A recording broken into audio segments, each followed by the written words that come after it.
I'm Luciano Oliveira, Oliveira Lawyers. Today is Wednesday, April the 1st, 10th at 12:35 Rio de Janeiro time. We are starting one more live stream, and as usual, if you hear with us live, you have a priority to choose topics of your interest to be discussed. If you have questions, then I'm going to discuss the questions in general, addressing the background information to help you understand that particular issue. I cannot always answer very specific questions related to fact patterns, so I don't incur into a consultation without a charge, which is against the rules of the Brazilian and the Portuguese bar associations. With that, let's get started. Let's take a look at what's going on with the newspapers and what are the main headlines. And here we have UOL. UOL is a digital news channel in Brazil, actually published by a newspaper group called Folha de São Paulo. It's probably the largest one in Brazil. And the main headline here is talking about, guess what? About, I would say, the main effect of the U.S. Israel-Iran war. And here it says, for aviation in general, fuel costs are increased in 55%. And the sub-headlines are talking about President Trump, right? And President Trump says that Iran is asking for a ceasefire and that the United States are going to be out of this war quickly. We don't know yet what's going to happen. It looks like there is a pronunciation by President Trump tonight, and I guess we're going to see what's going to happen or what are his thoughts on the continuation of the war. And there is another headline here which I think is very interesting, and it is over here, and it is about beauty standards in Brazil. Okay, beauty standards in Brazil, and this is something that is always very clear to me, how Brazilians in general they are more concerned about their physical appearances than U.S. citizens. That's my opinion. I don't know if you agree. Let me know in the chat window if you agree or not. But my take is that in general, Brazilians are more self-aware of their physical shape. And naturally, this is going to cause other choices, or this is going to trigger other choices, such as choice for cosmetic procedures. Brazil is pretty big in cosmetic procedures. You name it, like all the range of cosmetic procedures. And there are some very famous Brazilian surgeons, plastic surgeons, and it's not uncommon for people from the United States, from Europe, from other countries to fly into Brazil to have a plastic surgery. And not only plastic surgery, there is something that's been addressed many times here in our live streams, also for dental work. In my opinion, like dental work or dentists in general in Brazil, they are better than dentists in the US. They are more skilled. They have more skills in terms of, the treatments. I don't know what causes this distinction in quality, but my opinion, right, is that in Brazil, the cost benefit ratio relationship is much better than it's going to be in the US. All right. But going back to the beauty standard, it's not just about beauty in general. I think there is something like in our Brazilian society that is going to press each other to conform to a certain social standard, right? So it's not just about, being fit. but it's also going to be, for instance, something that I do see in the US.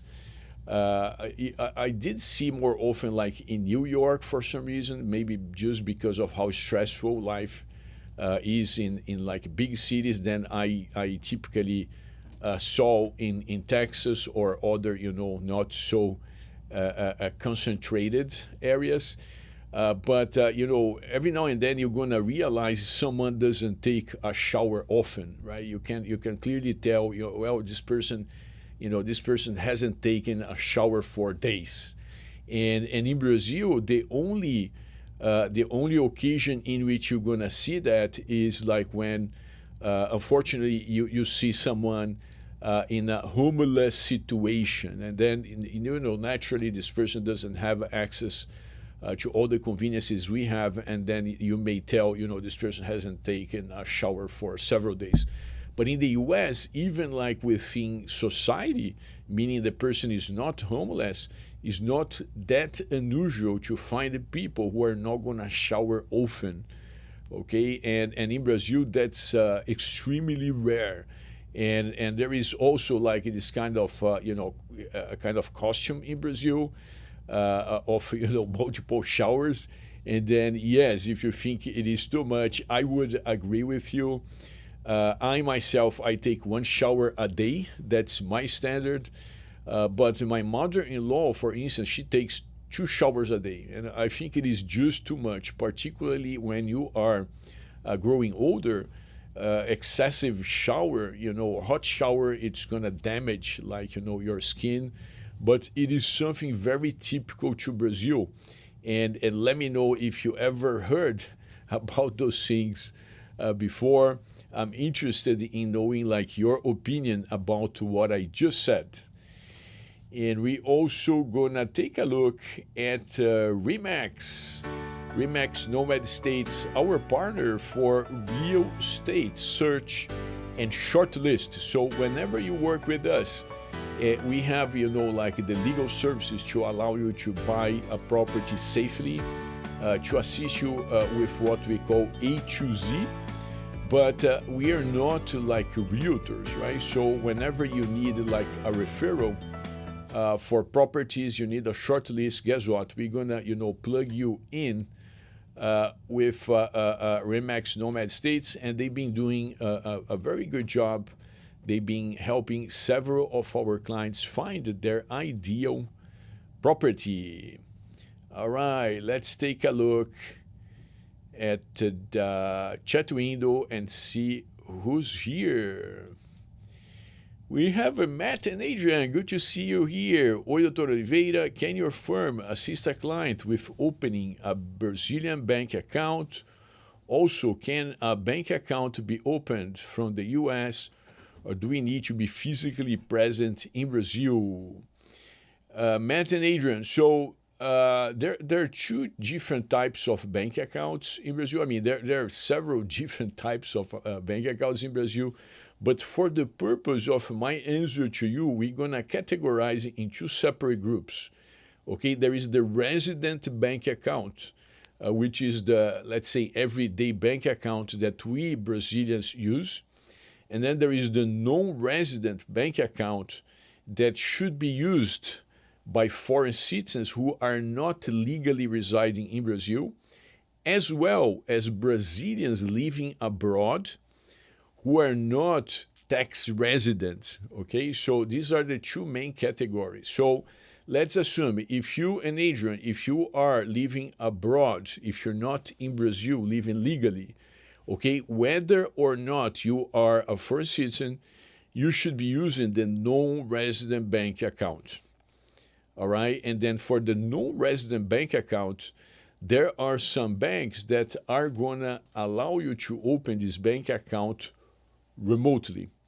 Okay, and yes, we do assist with opening these bank accounts. I can give you a couple of names, right? Like I think the 2 most recognized banks offering non-resident bank accounts are going to be BTG and Banco Rendimento, all right? And we assist our clients opening a bank account and we just assist with the non-resident bank account, right? Because guess what? If you are a resident, you don't need our service. You basically just go to a branch and open a resident bank account. So now, to open a non-resident bank account, you typically do not go to a branch, right? You're gonna work with one of those more specialized banks that are gonna typically offer you a better non-resident bank account and better exchange rates, by the way, right? Whenever you're getting a non-resident bank account, currency exchange is going to be one of the components that you're going to have in this type of special bank account, if you will. Marisa Navas, boa tarde, doutor Luciano. Boa tarde, Marisa e Ricardo. Espero que esteja tudo bem, sem muita chuva em Portugal e que vocês estejam aproveitando o tempo. All right, thanking Marisa and Ricardo. They assist us in Lisbon, Portugal, and they are always here showing support. That's really appreciated. Let's see what else we have. All right, Matt, I agree. Brazilians appear to take much better care of themselves than the average American. Just my opinion. Thank you, Matt. Thank you for chiming in. Yes, there is this kind of a driver to conformity in Brazil, right? And the shower thing is just like, something very unique. I have a friend, and he's also from São Paulo, and he's married to a German spouse, and the German spouse says that no matter for how long they live in Brazil, the German spouse would never get used to this, love for showering, right? And it's just startling, right? I typically, like I said, I take a single shower, but it's not unusual to find Brazilians who are going to take 2 showers a day. And even to me, that's way too much. Okay, let's see what else we have. All right, let's take something from our backlog. All right, that's a recurring question, like how many times can I renew the digital nomad visa? That's a super recurring topic, and and my answer is going to apply to so many other things in immigration. And the answer is going to go like this: like, I can tell you how it works today. I cannot tell you how it's going to work in the future, right? Like, the immigration framework evolves, it changes just like anywhere else, right? Like, you take a look at the United States, the immigration framework is all over the place, and it's changing by the day. And in Brazil, it's as of today is substantially more stable. But one thing I can tell you for sure is that it's going to change over time. Okay, so all of that to tell you that as of today, the digital nomad visa / residency can be renewed indefinitely. Okay, so in theory, if the decisions over time would be taken based on today's framework, a digital nomad could be renewed forever. Right now, the digital nomad is actually quite new. From an immigration perspective, it was approved back in 2022, and it took off in 2023, so it's a kind of new. And under the prior administration, this was created under President Bolsonaro's administration. So for the original administration, the idea was for this visa to be issued, to be granted once, and renewed once. So meaning you would have a maximum of 2 years. That was the original concept, but guess what? The original administration is no longer in place. Today we have President Lula's administration, and the current administration, they're saying, listen, as long as you meet the requirements, you can keep renewing the digital nomad for as long as you want. Okay, so as of today, we have clients who are renewing their digital nomad residencies for the third time without an issue. Now, if you ask me if they are going to be able to renew for a fourth time, I don't know, because I cannot foretell how the rules are going to be applied in a year from now, okay? But I can tell you that based on today's framework, digital nomad visas / residencies, they can be renewed in Brazil indefinitely. Okay, I hope that was helpful. Let's take a look at our feed and see if there is anything else. All right, let's get something else here from the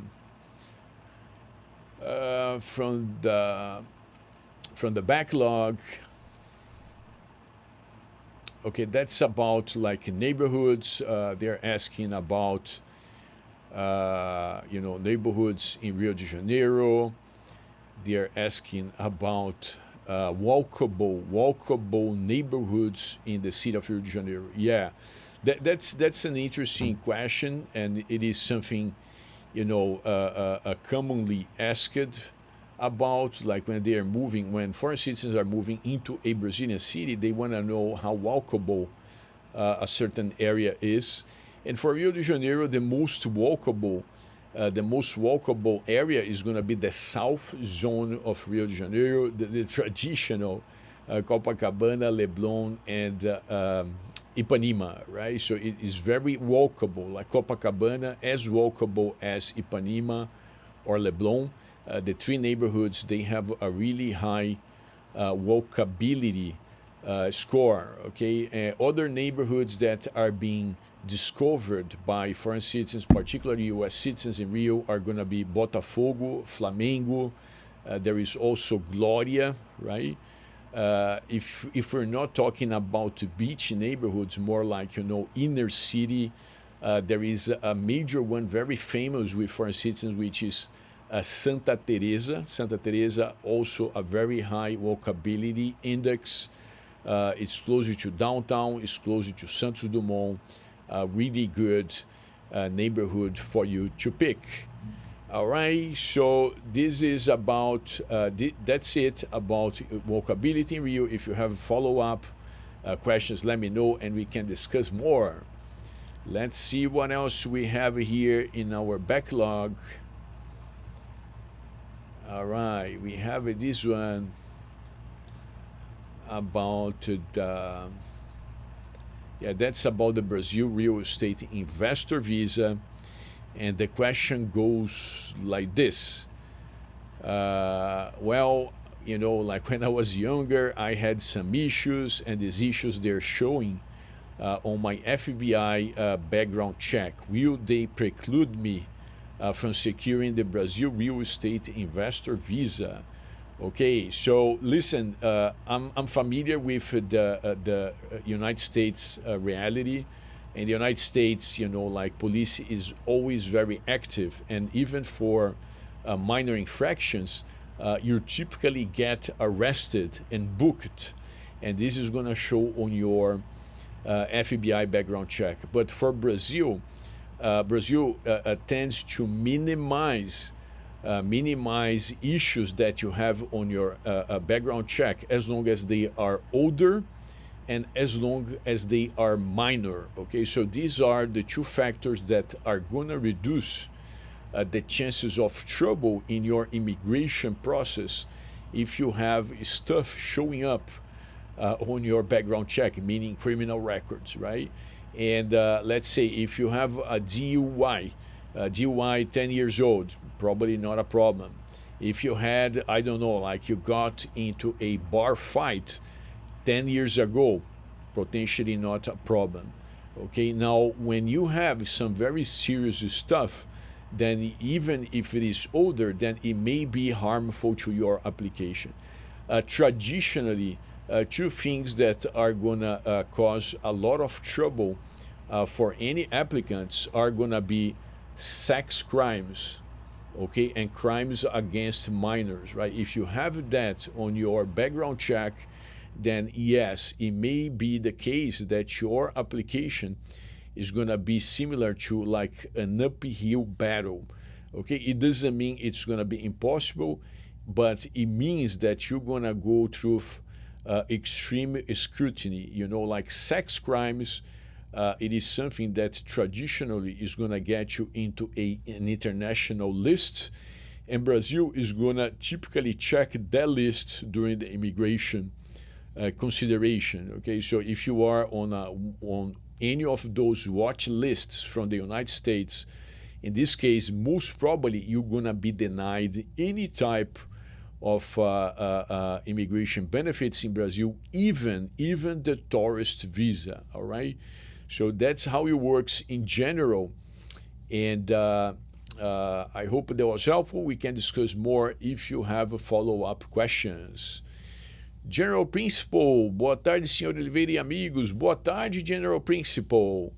Regarding the digital nomad renewals, are you optimistic they may offer a route to permanent indefinite residency if they keep allowing digital nomad renewals? General Principal, I don't think so. I don't think so. And, like when I was discussing about the digital nomad renewal, the framework, it kind of follows like a reasoning. And the reasoning goes like this. The digital nomad is a way for foreign citizens to experience Brazil. So they're not really interested, like the Brazilian government, either the prior administration or the current one, is not really interested to just give you a permanent residency for nothing. Okay, the idea here is that they are giving you actually, an opportunity to test the waters, to experience Brazil, and maybe move it to a more, higher end immigration route, if you will, which typically would be the investment in real estate. So the mindset here from the Brazilian government is, I make it easy for you to come and fall in love with Brazil. And then once you want to stay here for longer, guess what? Just bring at least 200,000 US dollars. You're going to invest this money into the Brazilian economy. And then, yes, we're going to give you 4 years of temporary residency. After those 4 years, then you upgrade to the permanent residency. And then with 4 years of permanent residency, then you can apply for the Brazilian citizenship. So from this mindset, General Principal, and that's a very interesting question, I don't think it is in Brazil's best interest, and again, from the Brazilian government's perspective, to allow you to jump from or to upgrade from the regular digital nomad visa or residency to permanent residency. So even if you keep renewing, right? And that's a consultation I had just prior to this live stream. The person said, well, if I keep renewing, like, will I ever get anything? I said, no, you don't get anything, even at least as of today's framework, right? Like, even if you keep renewing for 10 years, guess what? You stop it renewing on the 10th year, everything is over. You don't get anything out of it. Okay, and so that's the deal we have as of today. All right, let's see what else we have. Yeah, that's another recurring one that's very common in terms of applying for the retirement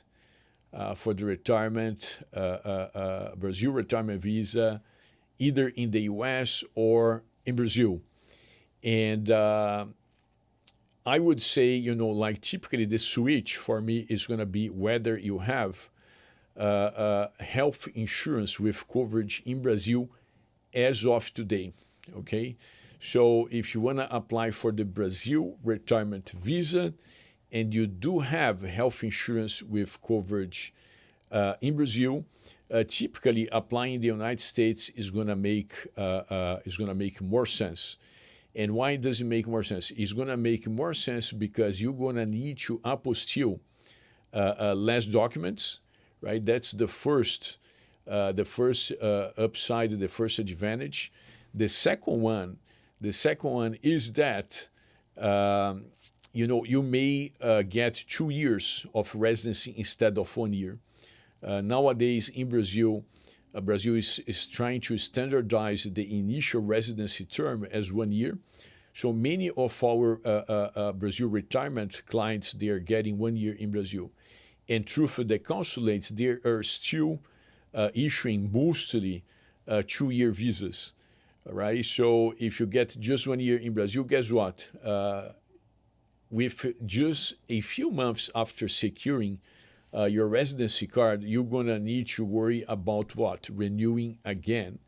And if you are applying in the United States, and if you happen to get, because it doesn't always happen, right? If you happen to get 2 years of residency, or a visa that once registered in Brazil is going to get you 2 years of residency, then you have like a couple of years before having to renew the residency again, right? So these are the main advantages.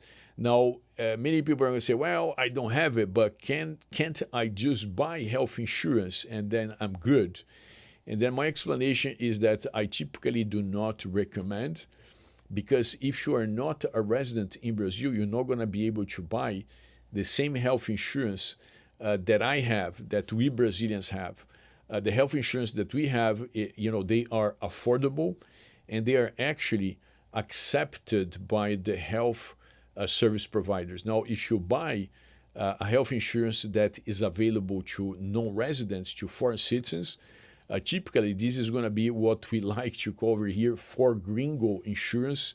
They're going to be very expensive, and guess what? They're not going to even be accepted by the Brazilian service providers, right? And then you're going to say, well, so why am I buying? Well, you're buying to, meet the requirement to be able to file through a consulate, okay?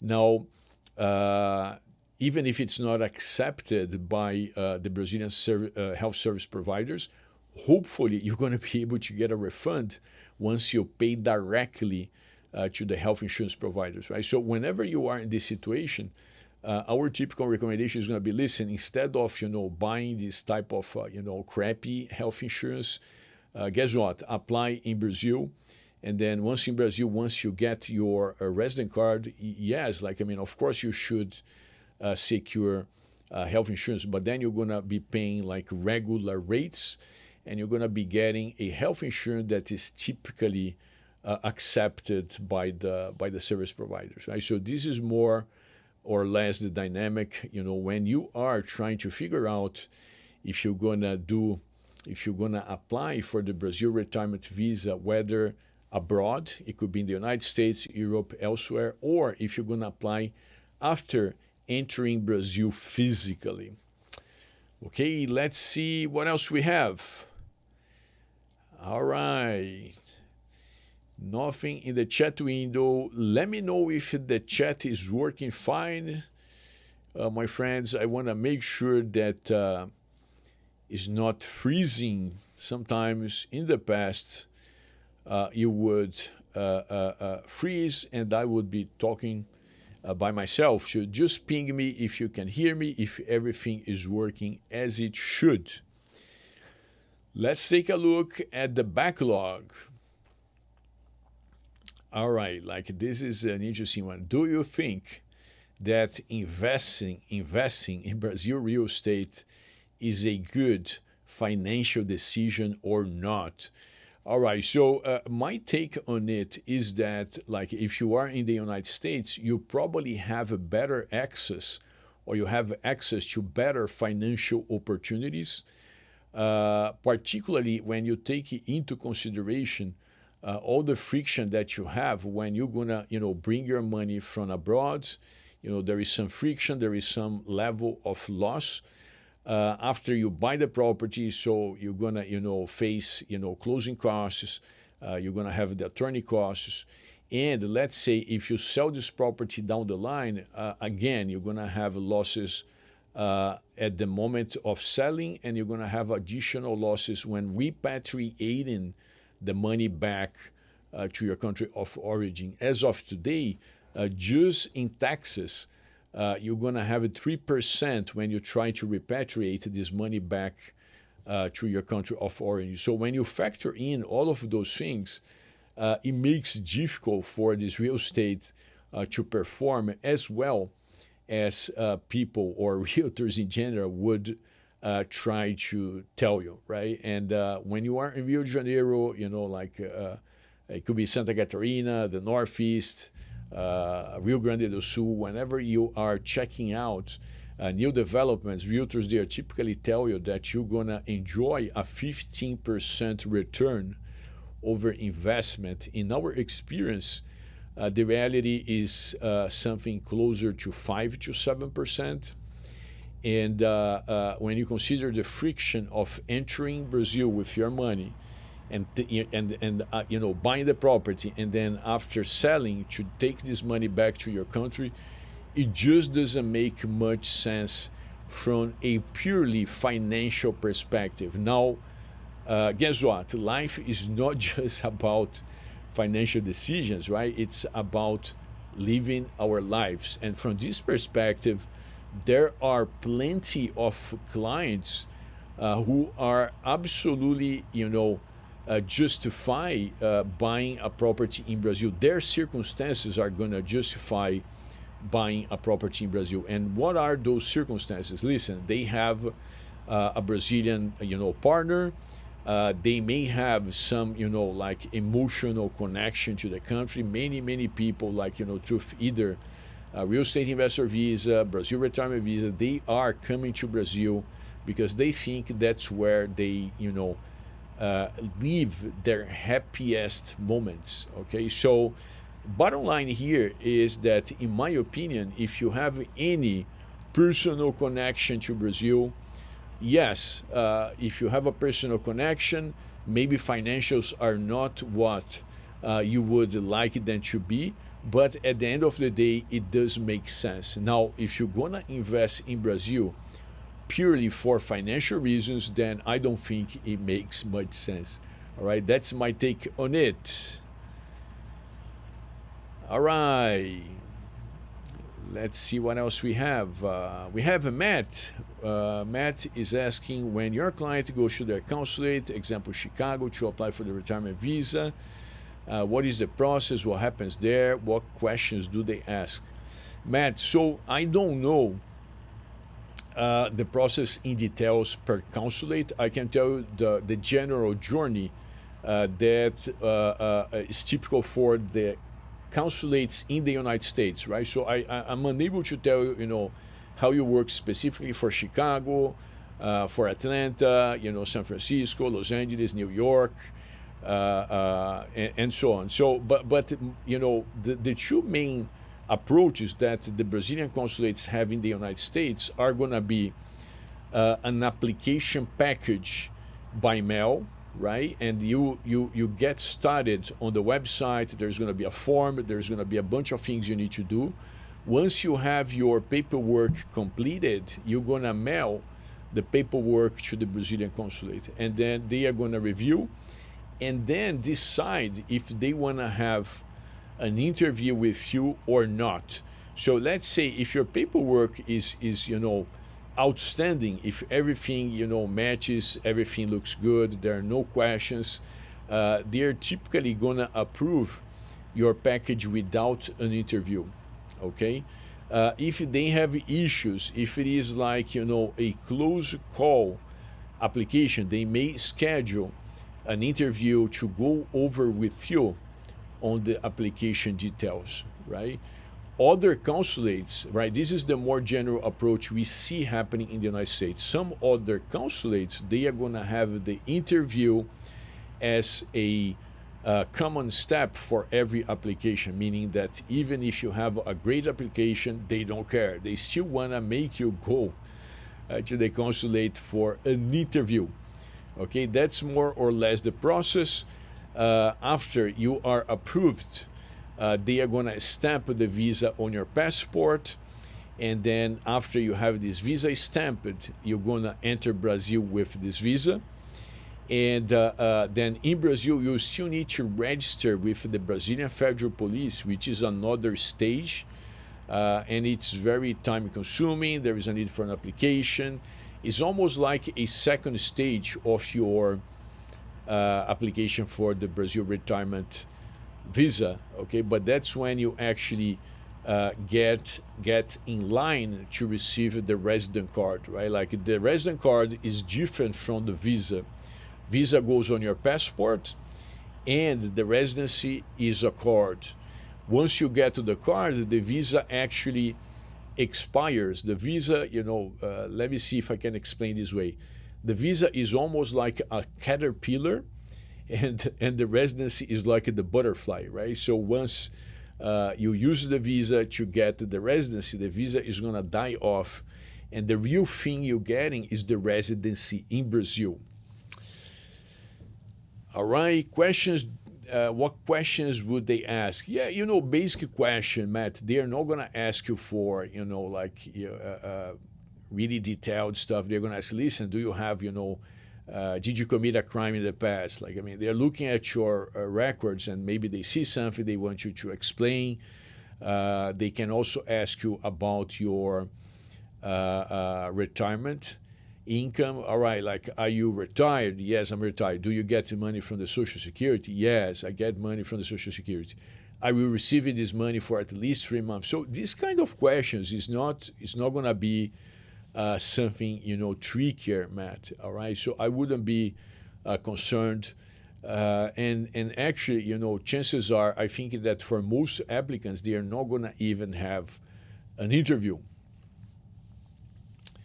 General principle, I joined late. Apologies if you covered this earlier with the news. No problem at all. But has Brazil felt any effects of the conflict in the Middle East? I know natural gas in Europe is rising again. Yeah, general principle, that's a great question. We actually addressed that. And, fuel for the airlines is up to 55% more costly. So guess what? Airfares are going to be increased, across the board in Brazil, and not only for domestic flights, but international flights as well. And this will also impact on the international airfares because guess what? If you fly from the US, even if prices haven't changed in the US, when the aircraft is going to return from Brazil to the United States, guess what? They are going to need to buy local fuel, right? They're unable to buy from the United States. They are physically in Brazil. And therefore, even, international airfare, it should increase. So everybody, with their eyes on tonight's President Trump's speech in terms of the war and what could be expected. I know that prices, a lot of the fuel prices is actually based on speculation, right? So, the indexes, how much people are charging is not just an outcome of today's circumstances, but more specifically about the expectation, right? If they think, less oil is going to be available, guess what? Everybody's going to start, charging more. And that's the whole dynamic. So in Brazil, prices, they are regulated by the market. They are not free market like in the US. In the US, prices are going to be, changing substantially over time. In Brazil, the government tends to control this price range, and it will also intervene in the market, right, to control such variations. But so yes, that's the first impact. 55% increase in fuel for aircrafts in Brazil. Mr. Gillett, could one invest in Brazilian government bonds and be living outside of Brazil? Mr. Gillett, I'm not really, an expert in those types of investments, but I would guess that you cannot invest directly. Okay, my guess is that you will need to invest in a fund like Vanguard that, guess what, is gonna be based on Brazilian government bonds, right? So I think you wouldn't have direct access to the Brazilian government bonds without being a resident in Brazil. Okay, and Brazil tends to have like a very different framework for people who are residents and people who are non-residents. And the idea here is that Brazil, if you are considered a non-resident, Brazil is going to typically turn off the tax switch. And Brazil, in Brazil's understanding, they need, I don't know if the word is penalize, but listen, there should be very serious downsides for not being a resident, because otherwise everybody's going to say, I'm a non-resident, right? And then they're going to live outside of Brazil, maybe come to Brazil short of 183 days so they can enjoy Brazil without paying any taxes to Brazil. So what Brazil does is, whenever a Brazilian files for saída definitiva or the tax exit, like there is a formal procedure for you to file for that. And yes, you need to be living abroad, right? You can do that and continue to live in Brazil. Whenever you do that, they are going to apply a number of restrictions on the non-resident. And one of the restrictions is going to be to reduce dramatically the range of applications that you're going to be able to use. Okay, so a very typical one is, for instance, like investment like in Brazil, we have something similar to Vanguard. It's called XP. XP is by far the most famous kind of stock and funds, like environment for people to invest. And this one is not typically available to non-residents. Okay, another thing you cannot do as a non-resident is like to be the legal representative for a company, meaning you cannot manage a business as a non-resident. Also, you cannot have a regular bank account as a non-resident. You're going to be using a non-resident bank account, which is a more basic version of a checking account, right? So that's the concept. If you're not a resident in Brazil, if you're not a tax resident, you should not have access to all of those nice things that a tax resident is going to have access to. All right, Matt Gaines, thank you. We look forward to starting the retirement visa process with you tomorrow. Glad you're here, Matt. Yes. The earlier you start, the better, right? I mean, just like we were discussing, there may be changes, right? Like, I mean, there is an upcoming federal election. We don't know what the result is going to be, but typically when there is a change of government, new people takes control of the immigration framework, and they may slightly change the rules. I don't think that governments would get rid of these main visa offerings we have as of today, but they can tweak like minimum requirements, amounts, and so on, right? So just a thought there. But yes, Matt and Adrian, excited to work with you whenever you guys are ready. Mr. Goulet, thank you. You're welcome, Mr. Goulet. Keep the questions and comments coming.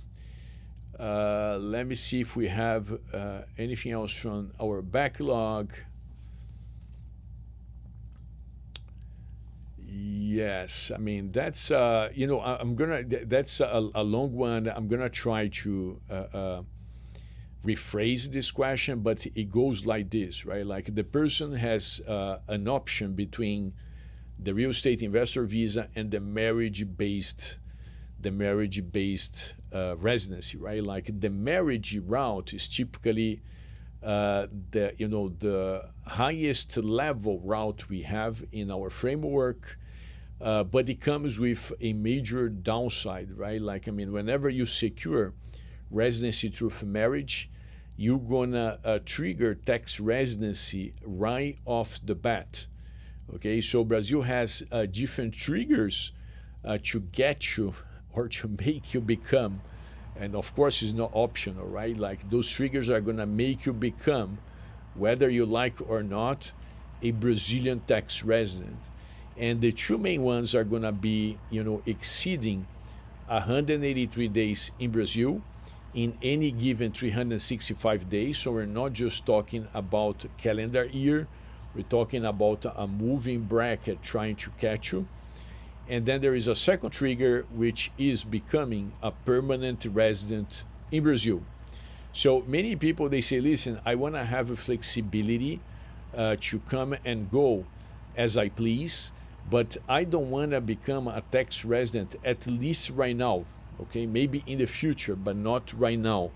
So if you cannot, or if you don't want to become a tax resident in the short term, you should avoid the residency based on marriage. Okay, that's the summary of the decision making process. All right, let's see what else we have. All right, okay, and this one I'm gonna simplify as well, just because it's gonna make more sense if I simplify. But it goes like this: Brazil is paying crazy interest amounts for applications, and we're thinking about moving a boatload of money from the U.S. to Brazil just to enjoy interest over 10% a year, which in the United States is absolutely non-existent. Is this a good idea or not? Okay, and my take is that it's not a good idea by any measures, because of a couple of factors, right? I mean, there are many, okay, but I'm gonna try to simplify and just highlight the main ones. The main one is gonna be friction. Like when you send the money to Brazil, there is friction. You're gonna lose money on the currency exchange. There is like an IOF, which is a small tax. I think it's 0.38% to enter the country. Now, when you sell, guess what? When you repatriate the money back to the US, it's gonna be higher. Nowadays, it's 3%, if I'm not mistaken. 3% of whatever money you're sending back to your country of origin is gonna be a tax applied over this money. Again, you're gonna lose some money on the currency exchange, right? Because there is no free currency exchange. Whoever is handling the currency exchange, they always gonna charge you something, and this something is a spread. It's typically not told you. They don't typically tell you about the spread, right? The spread is basically the currency exchange rate, or in other words, their compensation is built into the currency exchange rate. Okay, so just right there, that's the main factor. There is friction everywhere, and whenever you are applying, you need to consider all the costs that you're gonna face to invest money in Brazil. That's the first one. The second one, which is the one that is more concerning to me, is that economy in Brazil is closely managed by the government, and the government every now and then they have some type of crazy idea, and those crazy ideas, they are going to either make your money unavailable, believe it or not, or they are going to disrupt the currency exchange rate dramatically, right? So in other words, imagine that you're going to bring your money to Brazil to invest because you heard about the amazing interest rates that are paid, and then all of a sudden there is a, like we say in Portuguese, an economical shock, right? Meaning that the government did something that stressed the economy, and then instead of buying a dollar, a US dollar with 5 reais, now you're gonna need 10 reais to buy a dollar. Guess what? Your money is gonna be half the number of dollars that you had in the first place. All right. This is, of course, a very extreme situation. I'm not saying that I believe this would happen, but it's not impossible to happen as well. In other words, this high interest rate you're getting is not for free. It is there because of a reason, and the reason for this high interest rate is the risk that anyone investing in Brazil is facing. All right, that's the bottom line. So nobody, there is no free lunch. If there is a high interest rate, it means you are entering a type of investment that is going to have a much higher risk component than things that are going to pay you, less interest in your country of origin. All right, let's take a final one. We have here James. Thank you for all the information. You're welcome, James. Can you explain a little bit more on the no resident bank account in Brazil? On Friday, I will be starting reaching out to you about the digital nomad residency on Friday. Of course, James, yes. So the non-resident bank account, right, is going to be available to you as long as, guess what, you're not a resident in Brazil, right? So some people, they say, well, I'm going to move to Brazil like in 6 months from now. I would like to have some money there when I arrive. And guess what? I need a way to pay for small things on a daily basis. And nowadays in Brazil, we use the so-called Pix. Pix is a payment platform that is going to allow you to pay pretty much anything, from a meal at a restaurant to your housekeeper. I don't know if you're buying, tickets for the theater. If you're buying a car, you're going to use Pix. So it's almost like Zelle. In the US, you have Zelle. I like to say that Pix is like Zelle on steroids, right? Like Zelle is still very restricted, not really, used across the board. It's well known, Zelle is well known, but it's not like Pix. Pix in Brazil, believe it or not, right? Even like if sometimes, there is a homeless person like asking you for stuff, and if you say I don't have cash, most of the time the homeless person is going to say, well, I do accept Pix, right? So it's very difficult for you to understand until you are in Brazil. So if you get, James, like this non-resident bank account while you're still a non-resident, meaning before you secure your digital nomad residency, then you're going to have this bank account for you to send the money from the US, some money, right? Like I don't recommend you, again, I just spoke about the interest rate, investment risks in Brazil. I don't recommend you to send a boatload of money, but you can send some money. So when you arrive in Brazil, your arrival is going to be better from this perspective that you're going to have, money available, that you're going to be able to use this, ubiquitous app in Brazil known as Pix. And, it's going to make it easier on you to receive monies. Let's say if you're sending money on a recurring basis from Brazil, from the US to Brazil, all of that is going to be easier when you have the non-resident bank account, okay? The non-resident bank account is not nearly as advanced as a regular bank account. That's another major distinction, James. So if you get a non-resident bank account, it's going to be a bare bones checking account. If you would have a regular bank account, then, typically in Brazil, you have a ton of features. Banks in Brazil, they are very competitive from an information technology perspective. And when you look at Itaú or, Santander, right? They would be, in my opinion, right? Different heads are going to have different opinions. In my opinion, Itaú, Santander, they are going to be even more developed from a technology perspective than leading banks in the United States, such as Chase Bank, Bank of America, Wells Fargo, and so on, right? Brazilian banks, they are really nimble. And by the way, there is the Nubank, right? I'm not sure if you heard about Nubank. Nubank is a 100% digital bank in Brazil.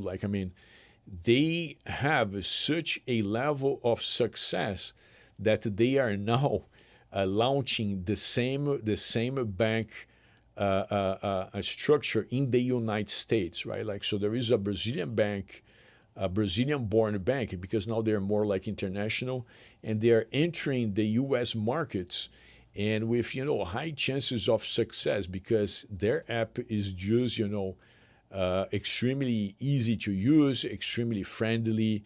And even though I know some of the apps in the US, like Brazil on this field is on a different level, right? Which is surprising to many people, right? Like many people say, well, Brazil is a developing country, probably their internet banking is not that developed. And in my opinion, it's actually the opposite.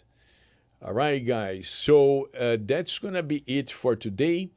Our next live stream is gonna be on April the 8th, which is gonna be 1 week from today on a Wednesday. Remember that on Wednesdays we're gonna meet at 12:30 Rio de Janeiro time. We also have a live stream a couple of times per month on a Sunday. We just had one, this Sunday, and we're gonna have another one a few weeks from now. But if you come to our YouTube channel and you click on Notify Me, whenever we are starting next week's live stream, you're gonna receive a notification, and then you're gonna be able, to participate here with us. I want to say thank you all for your participation, and wishing you all a blessed rest of your day.